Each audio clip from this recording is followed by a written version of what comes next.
बात के बाद अब हम इस तरफ आते हैं कि वो बेसिक पर्सपेक्टिव है क्या जिसके तहत हमारी फहम कुरान की सारी मेथोडोलॉजीज वजह होती हैं। वो बेसिक पर्सपेक्टिव कुरान फहमी के हवाले से भी उसकी अगर इम्प्लीकेशन हम देखें तो कुरान ही की एक बड़ी मारूफ आयत कि वो जो वाकया आपने कुरान के अंदर भी और हजरत इब्राहिम अलैहिस्सलाम की जो दुआ है इस हवाले से कि रब्बना वबस फीहिम रसूलम मिनहुम यतलू अलैहिम आयातिही व युज़क्कीहिम, तो ये वाली जो कुरान की आयत है कि जिसके अंदर हजरत इब्राहिम अलैहिस्सलाम ने अपनी उम्मत के लिए, अपनी नस्लों के लिए अल्लाह से ये दुआ मांगी कि अल्लाह इनमें से, इन्हीं में से एक नबी मबूस फरमा कि जो इनको कुरान की आयतों की तिलावत करके सुनाए, इनके नफ्सों का तज़किया करे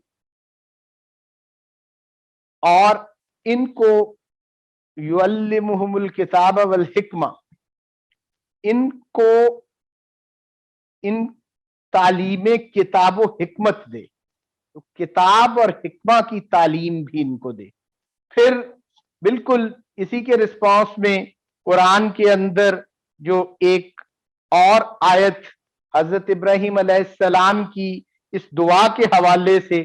नाजिल हुई कि लक़द मन्नल्लाहु अलल मुमिनीना इज़ बअस फीहिम रसूलन मिन अनफुसिहिम यतलू अलैहिम आयातिही व युज़क्कीहिम व युअल्लिमुहुमुल किताब वल हिक्मा व इन कानू मिन क़ब्लु लफ़ी ज़लालिम मुबीन, कि अल्लाह ने मोमिनीन पर बहुत बड़ा एहसान किया कि उनमें से, उन्हीं में से एक रसूल भेजा कि जो उनको तुम्हारी आयतें पढ़कर सुनाता है और उनका तज़किया करता है और उनको किताब व हिकमत की तालीम देता है, और इससे पहले बेशक वो एक गहरी गुमराही में थे। तो अब ये जो कुरान की आयात हैं, इसी की बुनियाद के ऊपर हमारा जो रवायती फहम कुरान का पर्सपेक्टिव है, जो प्रिंसिपल पर्सपेक्टिव, वो इसी पर पैदा होता है। और वो यही है कि हम जितनी भी मेथोडोलॉजीज वज़ा करते हैं दौर जदीद के अंदर भी कुरान फहमी की, और कुरान के मानी को और उनके मफाहीम को उसके मतन के जरिए जो रिट्रीव करने की कोशिश करते हैं, उसके बरक्स इस्लामी रवायत का अपना जो अंदाज है और कुरान का भी अपना जो बयान है कि कुरान जो है या बेसत नबी सल्लल्लाहु अलैहि वसल्लम का असल जो मकसद है, नबी सल्लल्लाहु अलैहि वसल्लम को यहां पर भेजे जाने का जो असल पर्पस है, हजरत इब्राहीम अलैहिस्सलाम जिसके लिए दुआ मांग भी रहे हैं और उनकी दुआ कबूल होते हुए उन्हें मबूस भी किया जा रहा है, और यही जिम्मेदारी देकर उनकी बेइज्जत हो रही है। और वो सिर्फ कुरान की टेक्स्ट या कुरान का मतन देना नहीं था उम्मत को कि अब वो उसकी तफहीम की कोशिशें अपनी मेथोडोलॉजीज के जरिए करते रहें, बल्कि उस मतन के साथ यतलू अलैहिम आयातिही, कि वो उन्हें तुम्हारी आयतें भी पढ़कर सुनाता है, वो उन्हें तुम्हारी आयतें पढ़कर सुनाता है, उसके साथ युअल्लिमुहुमुल किताब वल हिक्मा भी नबी अकरम सल्लल्लाहु अलैहि वसल्लम ही की जिम्मेदारी थी कि उन आयतों के अंदर जो किताब और हिकमत है उसकी तालीम भी नबी ही देता है, कि नबी अकरम सल्लल्लाहु अलैहि वसल्लम सिर्फ कुरान का मतन देकर ही नहीं भेजे गए, कुरान की टेक्स्ट देकर ही नहीं भेजे गए, नबी अकरम सल्लल्लाहु अलैहि वसल्लम कुरान के मफाहीम और मानी भी लेकर मबूस हुए हैं। तालीम किताब हिकमत दर हकीकत मफाहीम कुरान और मारफ कुरान जो है उनको पहुंचाना भी बेसत नबी सल्लल्लाहु अलैहि वसल्लम के मकासद में से है। उसके लिए हमें शायद अपनी मेथोडोलॉजीज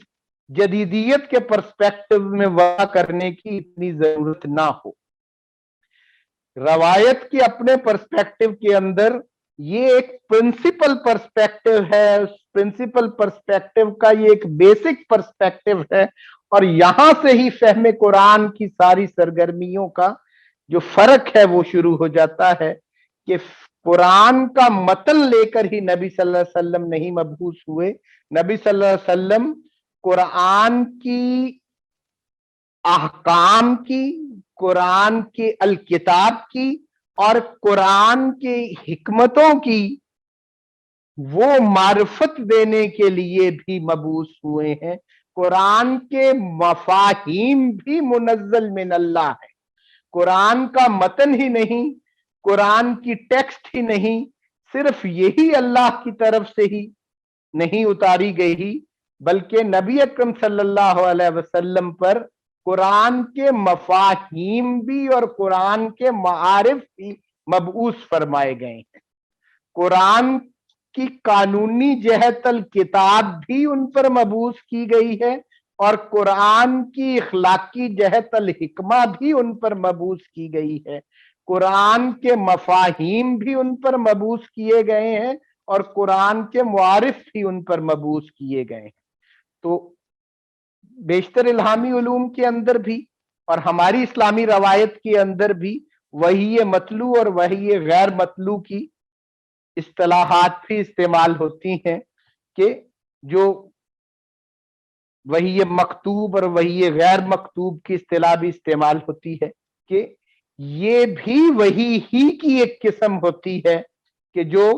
तालीम किताब व हिकमत का फरीजा नबी अकरम सल्लल्लाहु अलैहि वसल्लम का था, और नबी सल्लल्लाहु अलैहि वसल्लम का जो अहले बैत और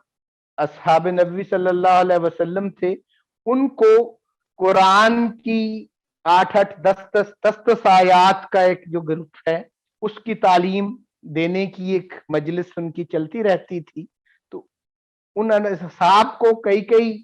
नशिस्तों के अंदर उन आयात के मफाहीम नबी अकरम सल्लल्लाहु अलैहि वसल्लम और उनके मारिफ जो हैं वो उनको समझाया करते थे और उनको बयान किया करते थे। तो अब ये प्रिंसिपल पर्सपेक्टिव मेथोडोलॉजीज के ऊपर भी असरअंदाज होता है। हमारी रवायत का प्रिंसिपल पर्सपेक्टिव, बेसिक पर्सपेक्टिव जो है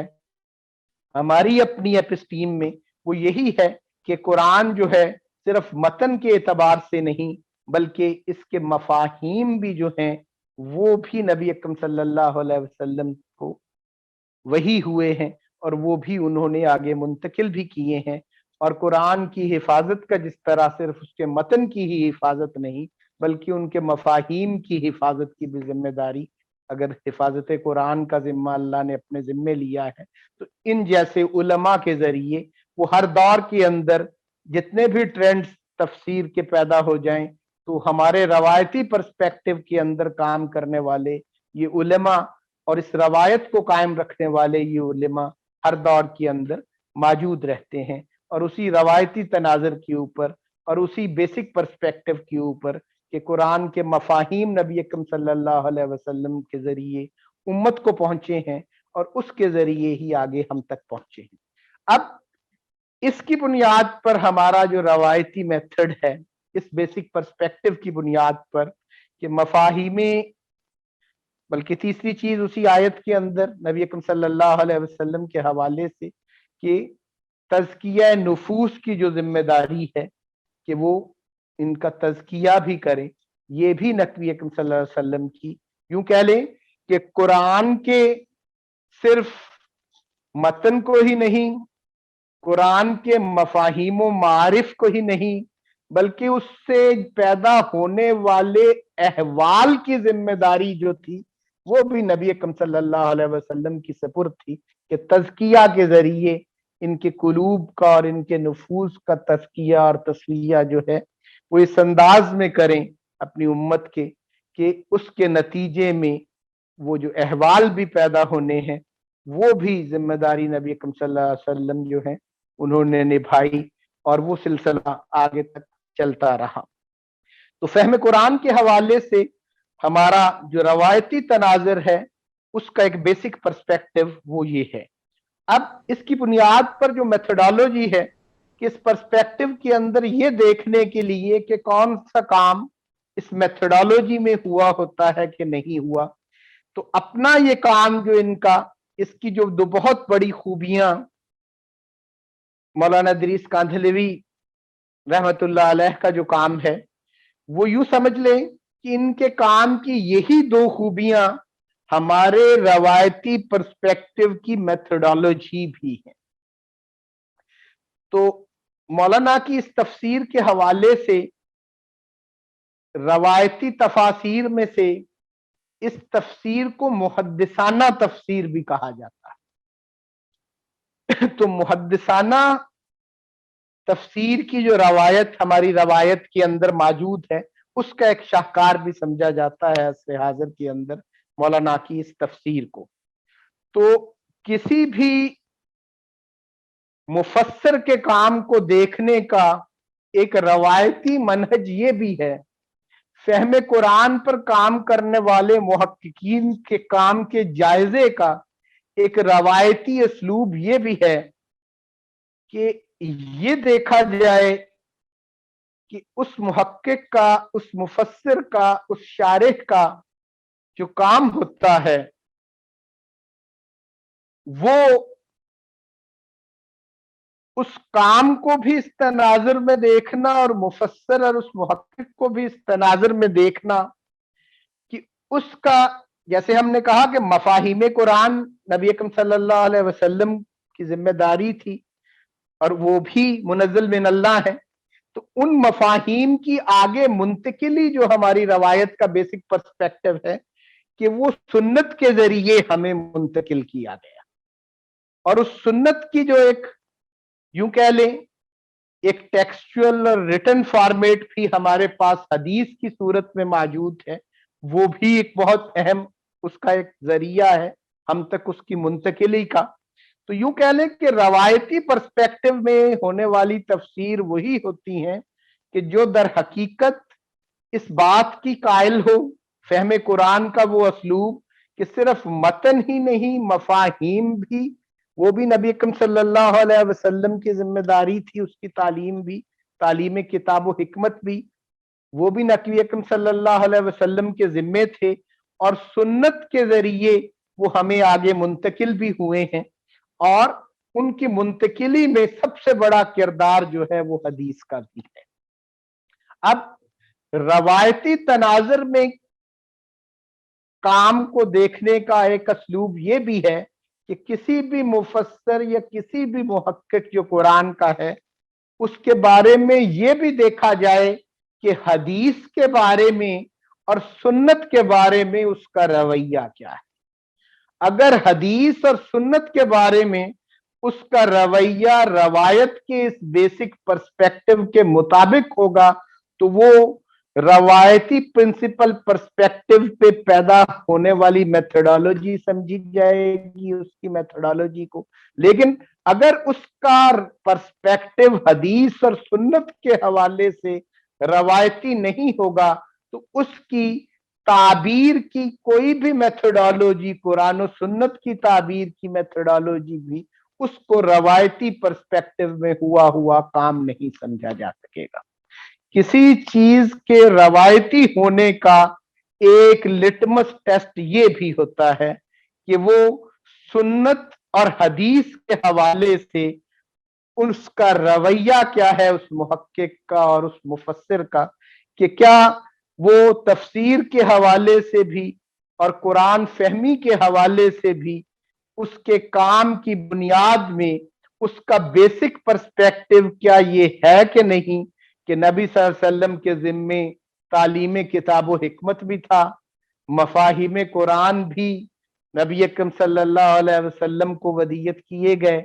और वो आगे सुन्नत के जरिए और हदीस के जरिए से मुंतकिल भी हुए हैं वो मफाहिम, क्या वो इसका कायल है कि नहीं। अगर वो कायल है तो वो एक रवायती मुफस्सिर है, अगर वो कायल नहीं और उसका सुन्नत और हदीस के हवाले से रवैया अगर रवायती रवैये से हटकर है, तो वो जदीदियत के पर्सपेक्टिव में किया हुआ काम ही समझा जाएगा उसके काम को। ये एक तो रवायत के हवाले से तफसीर के काम के देखने का। तो मौलाना इदरीस कांधलवी रहमतुल्लाह अलैह की हदीस का तो तारफ ही ये है कि ये मुहद्दिसाना तफसीर की रवायत में किया जाने वाला मारिफ कुरान का काम है और फहम कुरान का काम है। इसकी अपनी एक तफसील है, तो उसमें हम नहीं जा रहे फिलहाल। तो जो मॉडर्निस्ट के मेथड के अंदर जो हिस्टोरिकल, या यूं कह लें कि जो एक सिलेक्टेड हिस्टोरिकल जो एक तनाजर होता है, उसके अंदर या एक सोशियो हिस्टोरिकल कॉन्टेक्स्ट के अंदर जो मुताले कुरान का जो एक असलूब वज़ा किया जाता है, उसका एक बहुत बड़ा प्रॉब्लम ये भी है कि वहां पर जिस कॉन्टेक्स्ट को देखने की कोशिश की जाती है वो हिस्टोरिकल तो होता है, और हिस्टोरिकल भी वो कुछ सिलेक्टिव एतबार से होता है। वो कॉन्टेक्स्ट यूं कह लें कि एक हॉरिजेंटल कॉन्टेक्स्ट तो होता है, एक वर्टिकल हिस्टोरिकल कॉन्टेक्स्ट नहीं होता। या दूसरे लफ्जों में कह लें कि वो कॉन्टेक्स्ट किसी हद तक हिस्टोरिकल तो होता है, लेकिन वो अपने कॉन्टेक्स्ट के अंदर रिलीजियस नहीं होता। तो कॉन्टेक्स्ट का हिस्टोरिकल के साथ साथ उसका रिलीजियस होना भी बड़ा जरूरी है। तो कुरान का अपना एक मजहबी और दीनी कॉन्टेक्स्ट भी है जिसको हम रवायत कहते हैं। यही उसका वो वर्टिकल कॉन्टेक्स्ट है कि जिसको हम इसका एक मजहबी तनाजर कह रहे हैं, और इस कॉन्टेक्स्ट का तायुन इसी सुन्नत और इसी हदीस के जरिए हो रहा होता है। तो हम इस हिस्टोरिकल कॉन्टेक्स्ट के हवाले से काम करते हुए कई दफा इसका इस्तेमाल होता है कि उस रिलीजियस कॉन्टेक्स्ट को, उस वर्टिकल कॉन्टेक्स्ट को, उस मसनून कॉन्टेक्स्ट को कहीं नजरअंदाज न कर देते। तो ये भी एक इसका पहलू है। तो हदीस और सुन्नत के हवाले से हमारा नुक्ता नजर और हमारा रवैया इसका तयन करता है। तो मौलाना की इस तफसीर का सबसे अहम जो एक इसका तारुफ है कि ये मुहद्दिसाना रवायत तफसीर में किया हुआ काम है। ये रवायत के उस रिलीजियस कॉन्टेक्स्ट में किया हुआ काम है। ये रवायत के सिर्फ हॉरिजेंटल कॉन्टेक्स्ट को मलहूज रख के ही नहीं, ये रवायत के वर्टिकल कॉन्टेक्स्ट को मलहूज रखने की एक कोशिश भी है, और इसीलिए इसे मुहद्दिसाना तफसीरी रवायत भी कह रहे हैं, और इसको महज फहम कुरान की बजाय मारिफे कुरान भी कहा जा रहा है। ये उस वर्टिकल कॉन्टेक्स्ट ही की निशानदेही है। डॉक्टर साहब, आपने ऐसा जबरदस्त क्राइटेरिया दे दिए कि जहन में ऑलरेडी काफ़ी जो आजकल मशहूर तफासिर है पिछले 50-60 साल से जो हर घर में पाई जाती हैं, वो तो शायद इस क्राइटेरिया से बहुत ही कमज़ोर साबित होंगी। बस उन तफासिर के नाम लिए बगैर आपने कहा था कि मॉडर्न जो ट्रेंड्स हैं उन पे कुछ बात भी होनी चाहिए। तो ये इंतखाब हमने फिर इसीलिए किया कि वो बात भी हो जाए, तो वो वक्त की कमी की वजह से और मसलिहत के तहत तफसील में उसका हम जिक्र भी ना करना पड़े हमें अपनी आज की नशिस्त की। जरूरत ही नहीं है, आपने इतने वो ठोस असूल दिए हैं और जो कुरान अभी से दूसरा एक अहम असूल भी इसी हवाले से उसका हम जिक्र करेंगे मुख्तसर अंदाज में। और दूसरे असूल की तरफ बढ़ते हैं कि एक तो क्राइटेरिया आपके सामने ये रखा, दूसरा किसी भी रवायती पर्सपेक्टिव पर बनने वाला कोई भी असलूब जो है, या कोई भी मनहज इल्म, या कोई भी मेथोडोलॉजी, उसके हवाले से एक तो हमारा ये क्राइटेरिया था कि सुन्नत और हदीस के हवाले से मौक़िफ़, और इस क्राइटेरिया पर उतरने वाली असर हाजिर की ये एक नुमाइंदा तफसीर है जिसका हमने आज आपके सामने तारुफ रखा, मारिफुल कुरान, मौलाना मोहम्मद इदरीस कांदलवी। तो ये यूं समझ लें कि हमारी सुन्नत और हदीस की जो रवायत है उसका एक खुलासा ही है असल में ये तफसीर जो है, और उसके हवाला जात भी, रेफरेंसेस भी, उसके रनिंग रेफरेंसेस भी बड़े फ्लो के साथ आप इसकी किसी एक सूरत का जब मुतालिया करके देखेंगे तो बड़ी रवानी के साथ आपको पूरी की पूरी रवायत के जो हमारे सुन्नत और हदीस के हवाले हैं इसके अंदर उनकी एक रवानी और उसका एक वफूर नजर आएगा आपको इस तफसीर के अंदर। अब जो दूसरा एक बड़ा अहम क्राइटेरिया इस हवाले से, वो भी रवायती फिक्र को समझने के लिए, रवायती असलूब जो तफसीर का है उसके हवाले से भी, और हमारी उस प्रिंसिपल पर्सपेक्टिव की बुनियाद पर पैदा होने वाले मनहज को दरियाफ्त करना और उसको समझना, वो दूसरा अहम असूल जो इस हवाले से है कि कोई भी फहम कुरान का जो काम है, क्या वो अपनी मेथोडोलॉजी के अंदर उसके रवायती होने का एक और क्राइटेरिया जो समझ ले, तो क्या उसका मुहक्किक या उसका शारे किसी भी अंदाज में मनहज तकलीद का कायल है कि नहीं। ये एक दूसरी क्राइटेरिया है मेथोडोलॉजी का, कि क्या वो तकलीद को मनहज के तौर पर अपनाता है या नहीं अपनाता। तो तकलीद बहैसियत मनहज इल्म, तकलीद एक मेथोडोलॉजी ऑफ नॉलेज के तौर पर, क्या वो उस मेथोडोलॉजी का किसी हद तक कायल है कि नहीं है। तो हर रवायती काम जो है वो मनहज तकलीद पर ही हुआ हुआ काम होता है, ये भी उसका एक क्राइटेरिया है। अगर वो तकलीद की मनहज से हटकर हुआ हुआ काम होता है तो फिर वो रवायती फिक्र में हुआ हुआ काम कहलाने का हकदार नहीं होता। ये एक दूसरा रवायत के हवाले से या फिर तकलीदी मनहज के हवाले से डेफिनेशंस का फर्क तो आ सकता है कि मनहज तकलीद की फहम के हवाले से तो इख्तलाफ हो सकता है, उसमें तो वुसअत हो सकती है कि तकलीद से कौन क्या मुराद ले रहा है, लेकिन तकलीद को यकसर मुस्तरद कर देना रवायती फिक्र के हवाले से किए जाने वाले किसी काम के हवाले से, फहम कुरान के हवाले से भी, तो उस काम को फिर हम रवायती नहीं समझ सकते अगर वो तकलीद की मनहज से हटा हुआ काम होगा। तो मौलाना कांधलवी का ये जो काम है, ये यूं समझ लें कि ये मुहद्दिसाना रवायत तफसीर पे भी हुआ हुआ काम है, और दूसरा ये खालिसतन मनहज तकलीद पर हुआ हुआ काम है। तो तकलीद एक मनहज के तौर पर, इसके ऊपर इंशाल्लाह किसी वक्त एक नशिस्त भी करेंगे कि तकलीद एक मेथोडोलॉजी के तौर पर, तो एक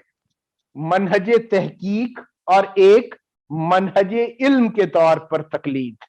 तो इस पर भी इंशाल्लाह कभी कोई एक नशिस्त रखेंगे। तो अब मैं आपको कोशिश करता हूं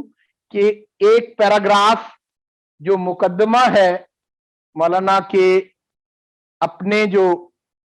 अगर मुझे वो मिल गया तो अभी यहां पे, कि उनका जो मारिफुल कुरान का उन्होंने पेश लफ्ज जो एक लिखा मुख्तसर सा 2-4 सफ़ों का, तो अपने काम को वो कैसे बयान कर रहे हैं और उसकी मेथोडोलॉजी कैसे बयान कर रहे हैं। तो सिर्फ एक पैराग्राफ को हम पढ़कर कोशिश करते हैं कि उसको हम समझ लें और इन दो असूलों को भी उसमें उनके लफ्जों में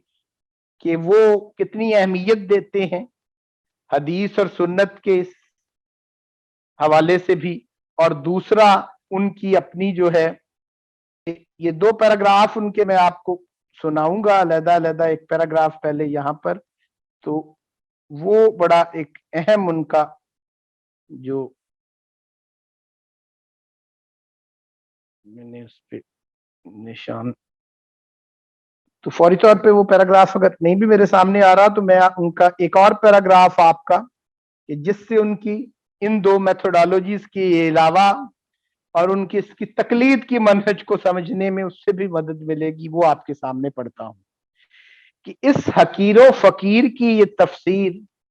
गदागरों की झोली की तरह है कि जो किस्म किस्म के खानों और तरह तरह के नवालों से लबरेज है, और फकीरों की गुदड़ी की तरह है कि जिसमें नाजरीन को रंग बिरंग के पैबंद नजर आएंगे।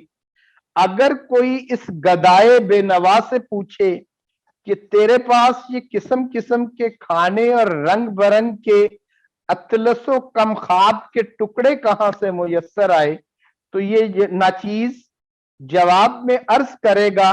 कि मैं तो गदाए बेनवा हूं, मगर बादशाहों और अमीरों के दरवाजे पर भीख मांगने के लिए जाता हूं। वहां से भीख में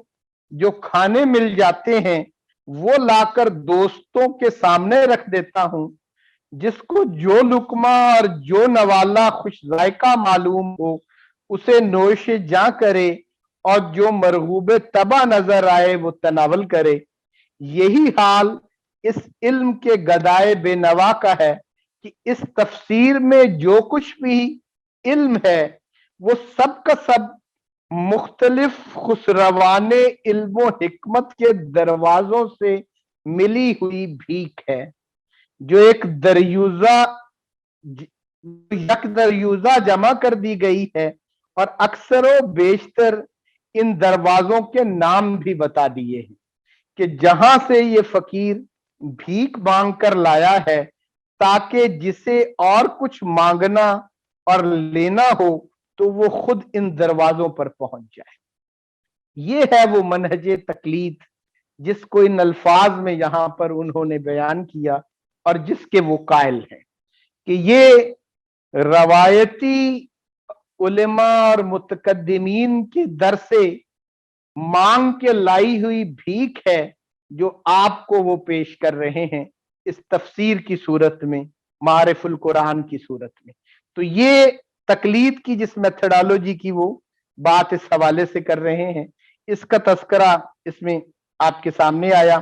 तो इसी तरह उनका वो जो दूसरा पैराग्राफ है वो भी मैं आपके सामने रखता हूं कि उनकी मेथोडोलॉजी की वो मजीद वजाहत उसके अंदर आपके सामने आ जाएगी कि वो किस अंदाज में इसको, तो उनके ये पैराग्राफ बड़े हैं, मैं इसलिए ही मैं चाह रहा था कि इसको मैं आपके सामने रख दूं।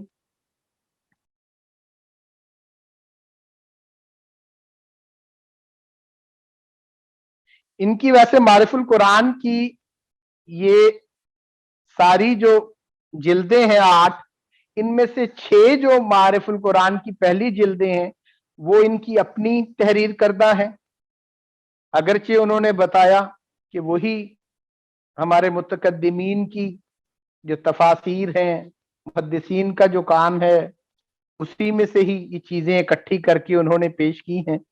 तो ये वहां से ही उन्होंने इकट्ठी की हैं। तो 6 सूरत साफात तक तो इन्होंने मुकम्मल कर ली थी, लेकिन 1974 में इनके इंतकाल के बायस फिर आखिरी 2 जो जिल्दें हैं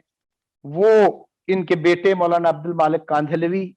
उन्होंने उसकी तकमील की। और ये कह, अब वो पैराग्राफ जो मैं आपके सामने रखना चाह रहा था इनका, अपने इस तफसीर के अंदर अपनी मेथोडोलॉजी बयान करते हुए मेरे दिल में ख्याल आया कि एक ऐसी तफसीर लिखी जाए जो मतालबे कुरानिया की तौजीह तशरी और रब्ते आयात के अलावा अहादीस सहिया और अकवाले सहाबा और ताबीन पर और बकदरे जरूरत लताइफ मारिफ और नकायत और मसाइल मुश्किला की तहकीकात और मुलाहिदा और जनादिका की तरदीद और उनके शुबहात और एतराजात के जवाबात पर मुश्तमिल हो। फिर ये कि वो तर्जमा और तफसीर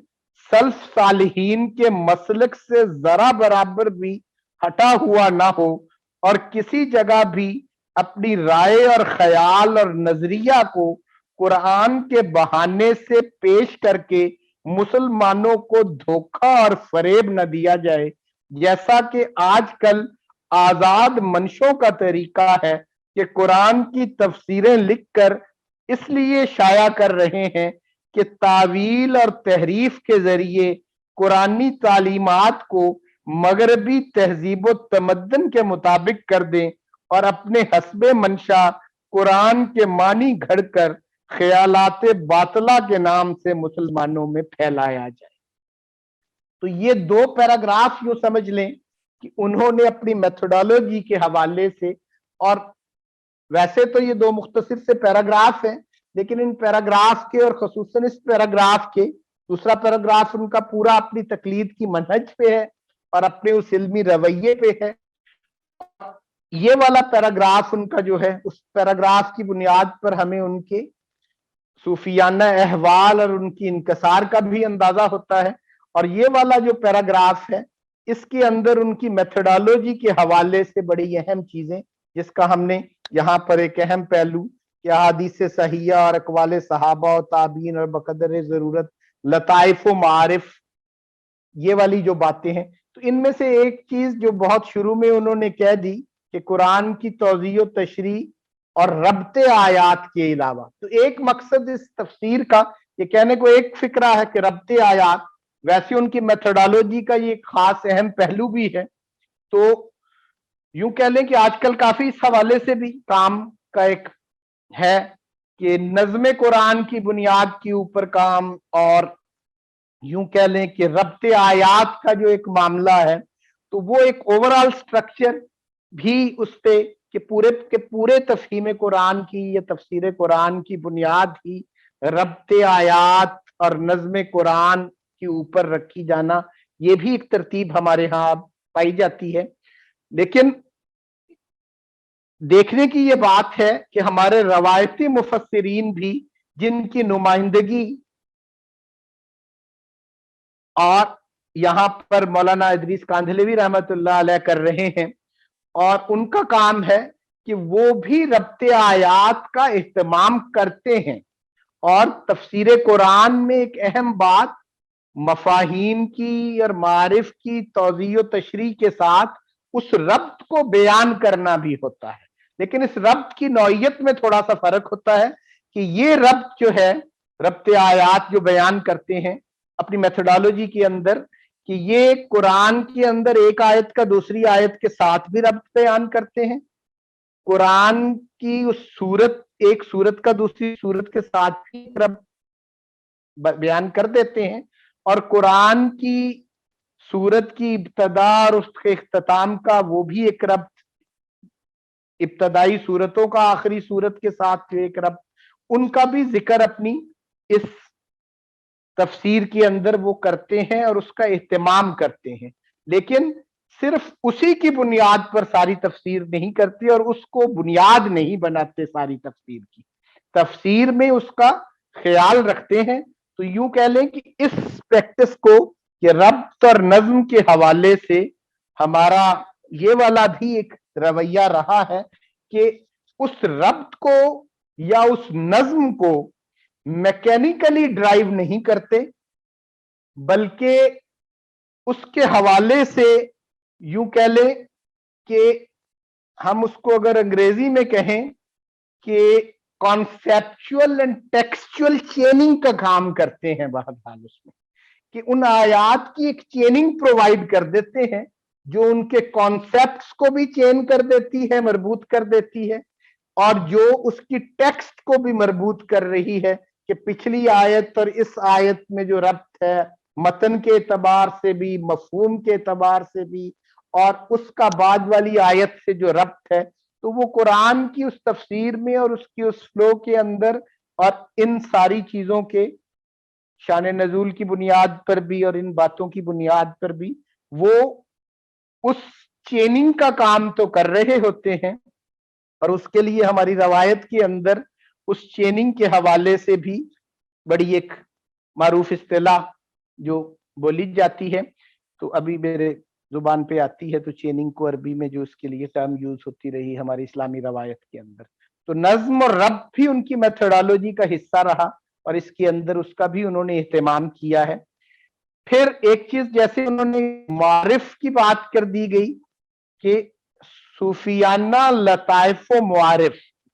तो उनके कुछ काम मखतूत भी हैं, मैन्युस्क्रिप्ट्स में भी हैं कि इस तफसीर के अलावा उनका बड़ा एक अहम काम है, उन्होंने यूं कह लें कि कुछ हवाशी मुरत्तब किए जो अनपब्लिश्ड हैं अभी तक। तो एक हाशिया उनका ऐसा भी है कि जिसमें उन्होंने कुरान की आयात के या कुरान के 225 मुकामात की निशानदही की है कि इन मुकामात की जो तफहीम, तशरी और तौज़ी है, या ये वाले जो कुरानी मुकामात हैं, ये खालिसतन सूफियाना मुकामात हैं और उनके मारिफ भी बयान किए। वो पूरा इशारिया दे दिए उन 225 मुकामात का, उन आयात का। एक ये इनका अनपब्लिश्ड वर्क भी है। फिर इस तफसीर के अंदर वो जो सारे मुकामात हैं, इस तफसीर के साथ मुंसलिक इशारिया तो नहीं, लेकिन आप जब इस तफसीर को पढ़ेंगे तो हर सूरत में जहां भी ऐसी आयात के जिनके हवाले से उनकी राय ये है कि ये सूफियाना मारिफ के हामिल हैं, तो वो उनके हवाले से उन मारिफ का भी जिक्र करते हैं और उन मार्फतों का बयान भी करते हैं। और कई जगह पे तो वो 10-10, 12-12 मार्फतें बयान कर देते हैं उस हवाले से। और जो मैंने आपको उनकी गवर्नमेंट कॉलेज की गुफ्तगू के हवाले से शुरू में एक बात बताई, तो उसके अंदर भी उन्होंने जो बात की, यहां पर भी उन्होंने कुरान में एक मार्फत के हवाले से अपनी एक कुरान की ही एक आयत की तशरीह के अंदर उसको बयान किया है। मैं आखिर में उस पैराग्राफ को भी आपके सामने पढ़ देता हूं कि इन मारफों के बयान के दौरान वो किस किस्म की मार्फतें आपके सामने पेश कर रहे होते हैं और आपके सामने उनको रख रहे होते हैं। तो इस पे ही हम बस इख्तिताम करेंगे। तो अपना इनका, जैसे हमने कहा कि ये क़याम पाकिस्तान के बाद ये दारुल उलूम देवबंद के उन लोगों में से थे कि जो क़याम पाकिस्तान के हामी भी थे। तो मौलाना अनवर शाह कश्मीरी, मौलाना सैयद शब्बीर उस्मानी और मौलाना इदरीस कांधलवी, ये सारे लोग, मुफ्ती मोहम्मद शफी साहब, ये सब लोग तो क़याम पाकिस्तान के बाद ये इधर पाकिस्तान में आ गए और यहां पर इन्होंने फिर जो है बहावलपुर में पहले तशरीफ लाए। तो वहां पर उसके जामिया जो थी बहावलपुर के अंदर, उसके इंचार्ज मुकर्रर हुए। फिर वहां से वापस 1951 के अंदर लाहौर में इनको जामिया अशरफिया में उसके खत्म बुखारी के मौका पर जो आखिरी जो मंजिल होती है, तो दर्स जो दौरा हदीस जब मुकम्मल होता है आखिरी साल में दरस निज़ामी के, तो उस पे एक जिस महफिल का इनेकाद होता है, तो उसमें मरकजी खतीब के तौर पर बयान करने के लिए इनको बुलाया गया। तो उस वक़्त जो मुहतमिम थे जामिया अशरफिया के, मुफ्ती मोहम्मद हसन जो थे, तो उन्होंने इनका जब वो खिताब सुना तो इनके वापस जाने पर इनको ख़त लिखा कि आप जामिया अशरफिया में आ जाएं। फिर बाकी उम्र इन्होंने जामिया अशरफिया में शेखुल हदीस के तौर पर इन्होंने अपनी खिदमात सर अंजाम दी। तो शेखुल हदीस के तौर पर इनका वहाँ पर जो एक बड़ा अरसा इनका जो एक वक्त गुजरा इस हवाले से भी। और फिर इसके अलावा इनकी तफसीर का एक आखिरी नुक्ता मैं बस आपके सामने रखता जाऊं कि इस तफसीर की जो सबसे खूबसूरत बात मुझे वो अच्छी लगी कि एक जो सवाल पैदा होता है जो डॉक्टर फजलुर रहमान के हवाले से भी, कि सिर्फ फिक्ही जो पहलू हैं, ये सिर्फ यूं कह लें कि एथिको लीगल जो या लीगल इथोस हैं जो कह लें हमारे दीन के, सिर्फ उनको इंस्टीट्यूशनलाइज किया है हमारी रवायत ने। और हमारी रवायत ने जो एथिकल डायमेंशंस को या और डायमेंशंस को शायद इंस्टीट्यूशनलाइज नहीं किया। तो इनकी तफसीर और उसकी वसत देख के हमें इसका भी अंदाजा होता है कि ऐसा नहीं है कि हमारी रवायत ने, हमारा जो तसव्वुफ का इंस्टीट्यूशन है वो यूं समझ लें कि हमारी उसी एथिकल डायमेंशन की इंस्टीट्यूशनलाइजेशन भी है। वो एक एथिको मेटाफिजिकल जो एक डेवलपमेंट है हमारी, तो वो असल में तसव्वुफ उसी की इंस्टीट्यूशनलाइजेशन का नाम भी तो है। तो यही वजह है कि ये एक ऐसी तफसीर है कि हर तफसीर किसी एक खास नुक्ता नजर से लिखी जाती है, कि कभी तो वो अहकाम कुरान के हवाले से लिख दी जाती है, जैसे इन्होंने भी अहकामुल कुरान के हवाले से एक तफसीर एक हिस्से में, कभी वो लुग़वी एतबार से लिख दी जाती है। तो ये तो होता है उसमें, लेकिन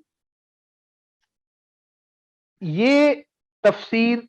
एक सबसे बड़ी खूबी जो मुझे इसमें लुत्फ आता है इस तफसीर को जब भी पढ़ा जाए, कि इसको पढ़ते हुए ऐसा लगता है कि हम पूरी रवायत में से गुजर रहे हैं, क्योंकि एक ही आयत का बयान होते हुए रनिंग रेफरेंसेस के साथ ही उसके अंदर ही तहरीर में हवाले भी आते जा रहे हैं और उसमें मुख्तलिफ रवायत में होने वाली रवायती तफासीर के हवाला जात भी आते जाएंगे और जिन मफाहीम को और जिन मारफ को सुन्नत के जरिए नबी सल्लल्लाहु अलैहि वसल्लम ने मुंतकिल किया, तो वो तफासीर में किस किस तरह से समाई हुई है उसमें उनका बयान भी होता जाएगा, तफसीर की बेशुमार वेराइटीज के साथ।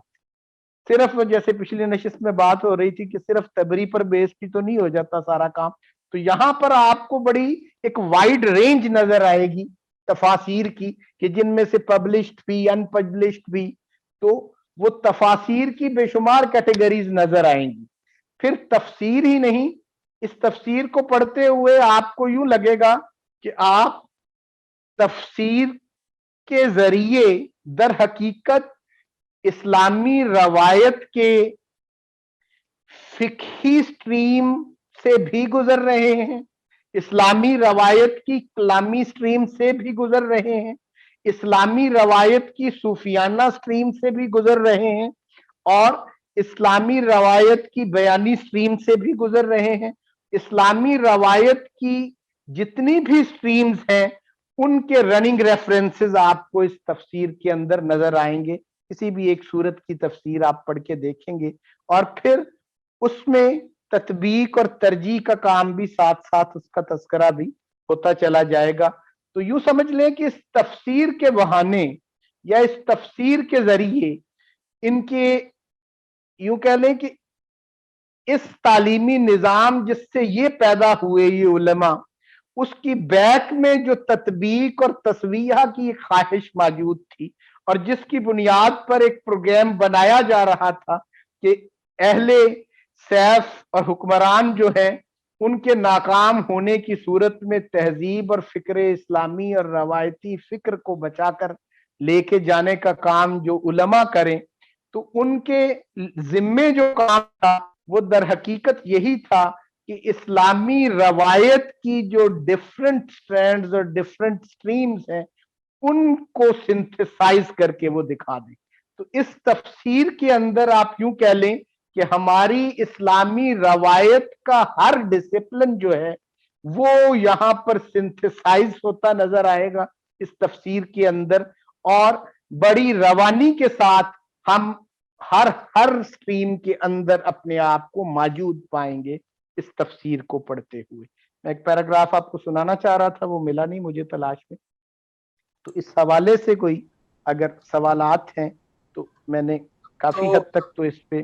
कोशिश की। तो हम वो एक टर्म मेरे जहन में नहीं आ रही थी, वो आ गई कि उस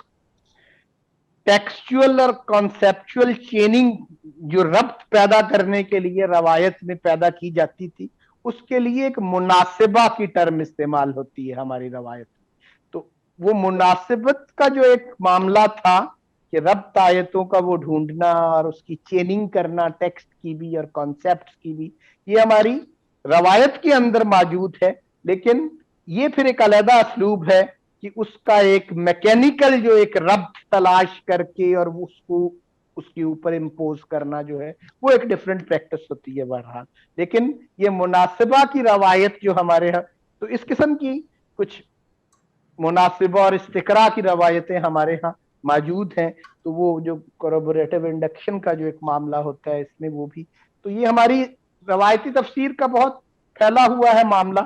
तो ये मुआरिफ जो है इसके वो बहुत अहम है, और हमारे हस्तनीस्त के माहौल के मुताबिक भी कि कुरान की तफसीर एक ऐसी तफसीर कि जिसमें उन मारिफ का बयान और सूफिया के अहवाल का बयान। तो इसीलिए आप इस तफसीर में जब रेफरेंसेस देखेंगे ना, तो एक तरफ हवाले आ रहे हैं, एक तरफ जस्सास के हवाले आ रहे हैं, एक तरफ इब्ने कसीर के हवाले आ रहे हैं, तो मुफस्सिरीन के हवाले हैं, साथ मुहद्दिसीन के हवाले आ रहे हैं। तो इनके अपने बाकी काम भी, उसमें हदीस की भी शुरू इन्होंने की हुई है, इन्होंने फिका के काम के ऊपर भी काम किया हुआ है, कलामी रवायत के अंदर भी इनके काम नजर आएंगे अपने भी, और तफसीर के अंदर भी वो सब कुछ इकट्ठा होता नजर आएगा। और फिर उसके साथ साथ सूफिया के जो रेफरेंसेस हैं कि आपको तफसीर के अंदर बड़ी रवानी के साथ अक्सर आयात के अंदर आपको इब्ने अरबी के रेफरेंसेस भी मिलेंगे, आपको मौलाना रूम के रेफरेंस भी मिलेंगे, आपको हजरत जुनैद बगदादी के हवाले भी मिलेंगे। तो इस तफसीर के अंदर ये भी एक बड़ी खूबी है कि इसके अंदर बड़ी ही नुदरत भी है इस हवाले से कि इतने सारे डिसिप्लिन को यकजा करना और उसको सिंथेसाइज करना एक इल्मी काम के अंदर, ये भी बहुत एक अहम इसका पहलू है मारिफुल कुरान का इस हवाले से। डॉक्टर जी, साहब, अब एक इस हवाले से तो आपका बहुत शुक्रिया बनता है कि इतने बड़े एक तरह से ज़ख़ीरे से आपने हमें मुतारिफ़ करा दिया, और ऐसा मालूम दे रहा है कि ये तो आज की ज़रूरत है, और लोग बहुत ढूंढते हैं ऐसी तफासिर जो ढूंढने से भी नहीं मिलती। तो ये क्या वजह है कि ये अ, क्या अवेलेबल नहीं है, कि क्या चक्कर है, लोग मुतारिफ नहीं है? बस ये यूं समझ लें कि हालांकि ये बड़ी आसान उर्दू के अंदर ये काम हुए हैं दोनों मारिफुल कुरान। ये मैंने कहा कि दोनों किस्म के तबकात के लिए कि जिनका इल्मी ज़ौक़ जरा गहराई का तालिब है, तो उनके लिए भी ये वाली मारिफ, और जो बहुत अमूमी सतह पे चीजों को देखना चाह रहे हैं, समझना चाह रहे हैं, जिंदगी के रोजमर्रा मसाइल को बहुत आसान फहम अंदाज से भी देखना चाह रहे हो, तो उस हवाले से मुफ्ती शफी साहब की मारिफुल कुरान, दोनों का नाम भी मारिफ है। तो ये सारा काम जो इसकी बहुत खूबी है और खूबसूरती है, मैंने जो इसका कॉन्टेक्स्ट बयान भी किया कि वो हम्म। तकफीक और तस्विया के काम के नतीजे में जो तालीमी निज़ाम पैदा किया, ये उसके नतीजे में पैदा होने वाले जो तालिब इल्म थे वो जब उलेमा बने तो वो उन बड़े बड़े इदारों की चेयर्स के ऊपर मसनद नशीन थे और इस किस्म के काम उन्होंने किए। तो ये एक प्लान्ड एक्टिविटी है रवायत के तहफ़्फ़ुज़ के लिए, अच्छा, ये देखिए, रवायत की काम को आगे बढ़ाने का एक पूरा तसलसल के साथ काम है। लेकिन हमारे असल में जो कॉलोनियल पीरियड के अंदर जो एक मॉडर्निटी की एक जो चकाचौंध थी और जो सियासी ताकत और गलबे के जरिए जिसको इम्पोज किया गया हमारे अंदर, उसके अंदर हमारी नजर जो है इन कामों से जरा हट गई। लेकिन दर हकीकत इन कामों का मुतालिया उसकी भी जरूरत है। और फिर उन कामों में जैसे मैंने मेथोडोलॉजी में बयान किया कि इन उलमा का, एक बात तो मैंने की कि इनके इल्मी पर्सपेक्टिव की डिटेल तो बयान की, एक इसका जो और बहुत अहम रुख है, अगर आप ये कहें कि रवायत का जो प्रिंसिपल पर्सपेक्टिव है, ये लोग जिनका हम तस्करा कर रहे हैं और जिनके इन रवायती कामों का तस्करा कर रहे हैं, और आज की शख्सियत भी जिसका हम तस्करा कर रहे हैं मौलाना मोहम्मद इदरीस कांदलवी, ये समझ लें कि रवायत के उस प्रिंसिपल पर्सपेक्टिव के सांचे में बने हुए इंसान थे अपनी शख्सियत के एतबार से,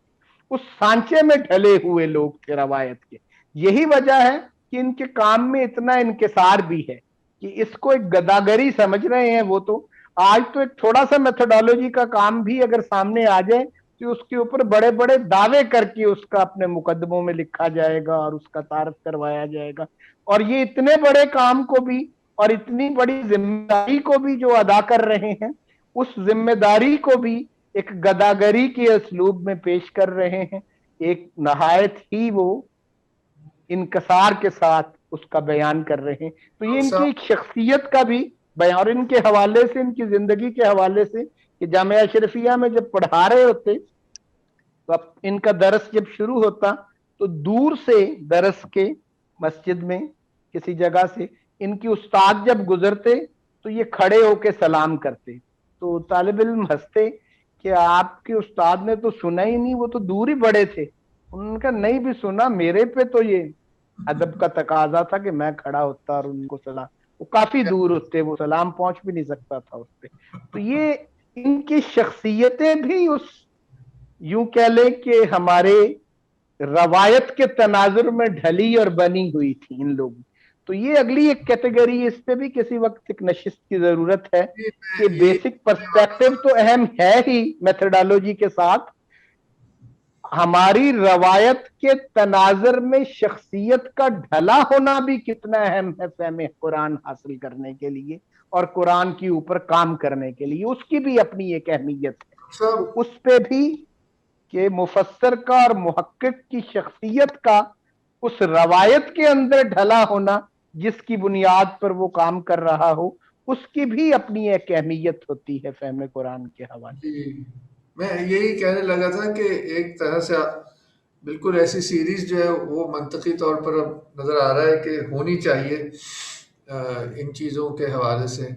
اب ہمارا ٹائم کافی ہو گیا, تو میرا خیال ہے یہاں پہ ہم آج کی نشست برخاست کرتے ہیں, اور اس امید کے ساتھ کہ ہم یہ موضوع کا بھی شروع ہے, یہ ختم نہیں ہے بلکہ آغاز ہے. جی سید عباس ایک ویسے کوشچن تھا, لیکن وہ پھر بعد میں کر لیں گے اگر دوبارہ کر لیں. آپ کے کوشچن کے بغیر تو بھی نشست پوری نہیں ہو سکتی. نہیں, مجھے اصل میں کلیئرٹی خود بھی چاہیے تھی. تو ڈاکٹر صاحب آپ نے یہ فرمایا تھا تھوڑی دیر پہلے کہ یہ جو روایتی جو یہ تفاسیر لکھتے ہیں قرآن کی, تو وہ تقلید کے قائل ہوتے ہیں تفسیر لکھنے میں. تو یہ تقلید کا تو مطلب ہوتا ہے نا کہ آپ بغیر کوئی سوال کیے انکنڈیشنلی کسی چیز کو قبول کر لیں, just expected without asking any question.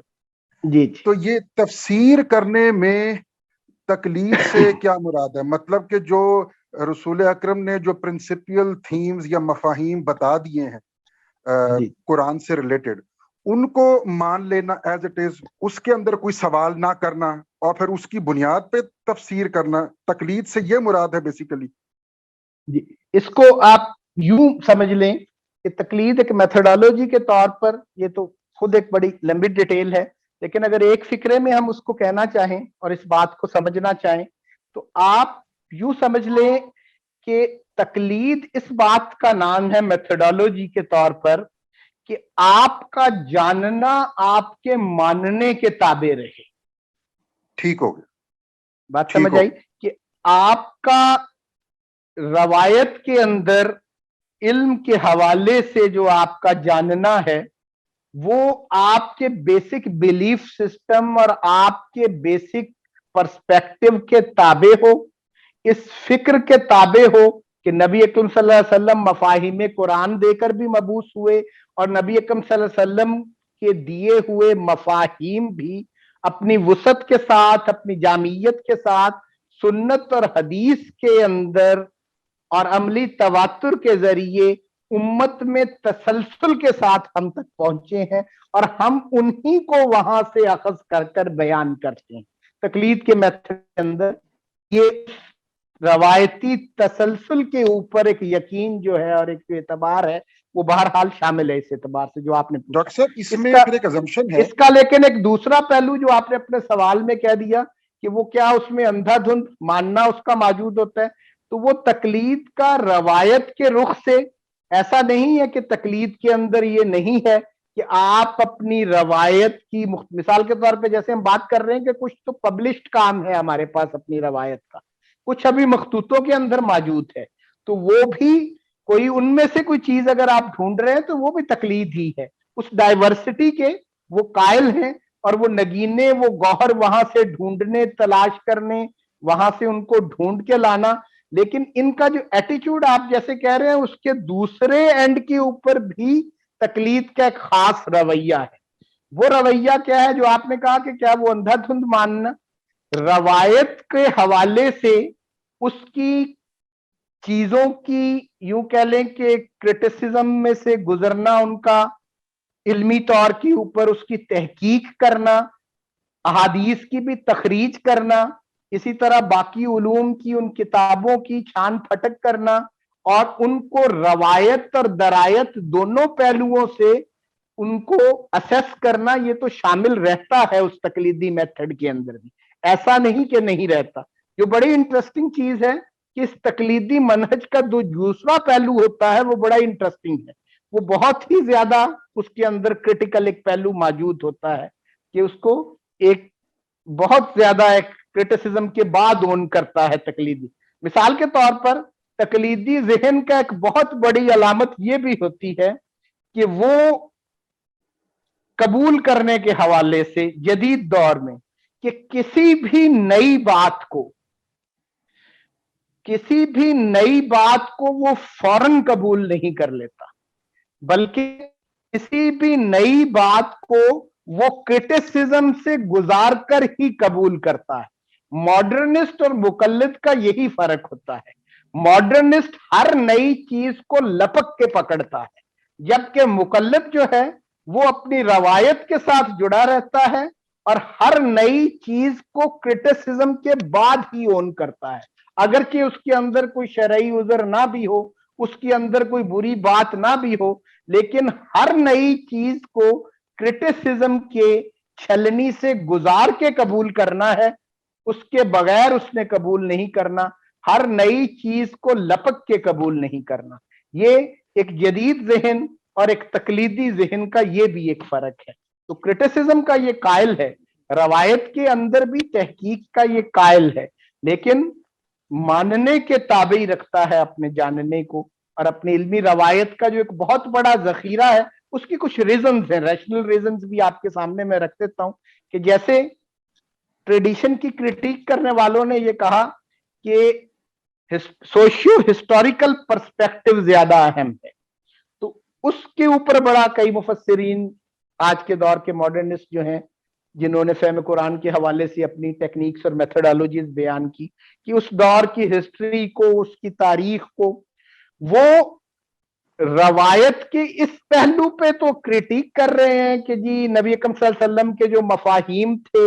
وہ پتہ نہیں سنت کے اندر کس حد تک آئے ہوں کہ نہ آئے ہوں، پھر سنت کے جو ایک بیانی پہلو ہے جس کو ہم حدیث کہتے ہیں، اس میں بے شمار احادیث کی آگے جو سلیکشن کا معاملہ ہے، تو اس روایت میں کافی ساری ایک سلیکشن کو کرٹیسائز کرنے کی کوشش کرتے ہیں، اور پھر کہتے ہیں کہ ہسٹوریکل کانٹیکسٹ کی طرف لوٹ جاؤ۔ انٹرسٹنگ چیز یہ ہے کہ یہ تو آپ کے بھی سامنے ہے اور ہم سب جانتے ہیں کہ سنت کے سے پیدا ہونے والے علوم یا ڈسپلنز جو ہیں ان کی حفاظت کا کتنا اہتمام کیا گیا، حفاظت قرآن، حفاظت سنت اور سنت کے بیان، حفاظت حدیث، اس کا کتنا اہتمام کیا گیا کہ چینز آف نیریٹر جو تھی ان کو بھی محفوظ کیا گیا، وہ کتنے کتنے سلسلوں سے مروی ہے کوئی بات، اس کا بھی اہتمام کیا گیا۔ تو آج کا جدید ذہن اس پہ تو کرٹیک کر رہا ہے کہ اس میں پتہ نہیں پوری بات پہنچی ہے کہ نہیں پہنچی، اور خود یہ چاہتا ہے کہ صرف ہسٹوریکل کانٹیکسٹ سے پورے کے پورے قرآن کا میں ایک مفہوم وضع کر لوں، اور وہ کیا تاریخ جس ریسورسز سے ہم تک پہنچ رہی ہے اس دور کی، وہ ریسورسز ان اسناد سے زیادہ اتھینٹک ہیں، کیا وہ بھی ان اسناد کی طرح اتنی احتیاط سے آگے منتقل ہوئی ہیں؟ یہ ایک بہت بڑا ایشو ہے جس کو بھی دیکھنے کی ضرورت ہے کہ روایت کی ہر شے وہ اپنی روایتی ادوار میں ہی، اپنے ماضی کے اندر ہی وہ ایک بہت بڑے ٹیسٹ سے بھی گزری ہوئی ہوتی ہے، ایک بہت بڑے فلٹر سے بھی گزری ہوئی ہوتی ہے۔ وہ اس فلٹر سے گزرنے کے ساتھ ساتھ اس کی سند کا بھی اہتمام ہے، پھر انساب کے اوپر بہت بڑا ہماری روایت میں کام ہے، اس روایت کو آگے منتقل کرنے والوں کی زندگیوں کو بھی، اس لٹریچر کو بھی محفوظ کر لیا گیا ہے۔ یہ دنیا کی کسی اور ٹریڈیشن کے اندر اس حد تک یہ کام نہیں کیا گیا۔ تو اس کی کرٹیسزم کے جواب میں وضع کرنے کی ہم کوشش کرتے ہیں کہ محض تاریخ کی ان ریسورسز کو استعمال کر لیں جس سے ہمیں اس روایت کی نسبت بہت تھوڑا پتہ لگ پائے گا اس دور کے بارے میں، اور اس سے ہم پورے کے پورے قرآن کا ان ٹوٹیلٹی جو ہے اعلان بھی دریافت کرنا چاہتے ہیں، اس کا مرکز بھی ڈھونڈنا چاہتے ہیں. یہ ایک چیز ہے. تو تقلید جو ہے، تقلیدی ذہن کرٹیکل ہوتا ہے بہت، اور اس کے کرٹیکل ہونے کی یہ علامت ہے کہ ان احادیث میں سے موضوع احادیث کو بھی علیحدہ کرتا ہے، ضعیف کو بھی علیحدہ کرتا ہے. تو یہ نہیں کہ اس کے اندر کرٹیکل تھنکنگ نہیں ہوتی، لیکن وہ اس دور کے اندر ہوا کام لٹریچر کی وسعت کی وجہ سے، قرب زمانہ کی وجہ سے، دین کے کام کے حوالے سے اس تقلیدی منہج کا ریشنلی بھی اپنی ایک افادیت ہے جو محض ریشنلسٹک میتھڈالوجیز سے بہت زیادہ افادیت کا بھی حامل ہے، اور وہ کافی پیرامیٹرز کی اوپر ایک ٹیسٹ سے گزر کر ہم تک پہنچا ہوا ہوتا ہے. تقلیدی ذہن کا میں نے بتایا ہے کہ اس کے کرٹیکل ہونے کی یہ بہت بڑی علامت ہے کہ وہ کسی بھی نئی بات کو کرٹیسزم کے بغیر قبول نہیں کرتا. جدید ذہن ہر نئی بات کو لپک کر قبول کرے گا. اچھا، ویسے ڈاکٹر صاحب اس سے تو پھر یہ پتہ چلتا ہے کہ جو روایتی پرسپیکٹو ہے وہ یہ کہتا ہے کہ جیسے بھی آپ نے بتایا کہ کسی بھی حقیقت کو ماننا اور جاننا، ان میں جو گیپ ہے وہ کبھی فل نہیں ہو سکتا. مطلب کہ اس سے تو نتیجہ یہ نکلتا ہے کہ جو جاننے کا پروسیس ہے حقیقت کا، وہ حقیقت کا مکمل احاطہ کبھی نہیں کر سکتا. وہ بالکل، یہ میں نے آج کی گفتگو کا آغاز بھی اسی سے ہی کیا ہے کہ ہماری فہم کی حد تک کہ ہمارا جہل ہمارے علم سے ہمیشہ بڑا ہوتا ہے. یہ تو ہماری گفتگو کا آغاز، یہ ہماری بیسک پرسپیکٹو کی ایک چیز ہے، یہی معرف. لیکن کمال بات یہ ہے کہ اس مسٹری کو ریزالو نہ بھی کیے بغیر بھی سم ہاؤ اس حقیقت پر یقین ضرور آ جاتا ہے. مطلب کہ مسٹری ریزالو نہیں بھی ہوئی تب بھی یقین بہرحال آ جاتا ہے. یہ عجیب پیراڈاکسیکل سی چیز ہے. روایت کا یہی حسن ہے. یہ بات درست ہے کہ جدید دور کے اندر جاننے اور ماننے کے اندر ایک گیپ جو ہے، یہ گیپ پیدا بھی اسی لیے ہو گیا کہ ہم نے جاننے اور ماننے کو علیحدہ کر دیا بالکل یکسر. تو ان کا آپس کا جو ایک ربط تھا، اس کی چیننگ جو تھی، وہ تقلید ہمیں منہج تقلید اس چیننگ کو بھی سمجھاتا ہے جو ماننے اور جاننے کی. اچھا، ویسے ڈاکٹر صاحب اس ڈسکشن سے میں احمد جاوید صاحب کا یوٹیوب پہ ایک ویڈیو دیکھ رہا تھا، تو اس میں وہ اعتبار جو ہے نا اس کو ڈیفائن کر رہے تھے، تو مجھے وہ اعتبار کی ڈیفینیشن یاد آ گئی اس ڈسکشن سے. جی بالکل بالکل. وہ فرماتے ہیں کہ اعتبار شعور کی وہ قوت ہے کہ حقیقت کا پورا احاطہ کیے ہوئے بغیر بھی وہ حقیقت کی پریزنس جو ہے وہ آپ اس سے آپ کی آشنائی ہو جائے یا آپ اس سے فیملیئر ہو جائے، اس کی حضوری جو ہے. بالکل. تو یہ معرف اسی لیے ان کو قرآن کہہ رہے ہیں، معرف القرآن. حضوری، لیکن حضوری کے ساتھ ساتھ حقیقت کا احاطہ پورا نہیں ہوتا، لیکن پھر بھی یقین آ جاتا ہے. یقین کیا بات. Thank you very much. ویسے ہی ہے نا کہ پانی تھوڑا سا بھی پی لے تو باقی سارے پانی کے ٹیسٹ کا پتہ چل جاتا ہے. کیا بات ہے، کیا بات ہے تیمور صاحب، یہ تو زبردست ایگزامپل تھی. ویسے کیا بات ہے.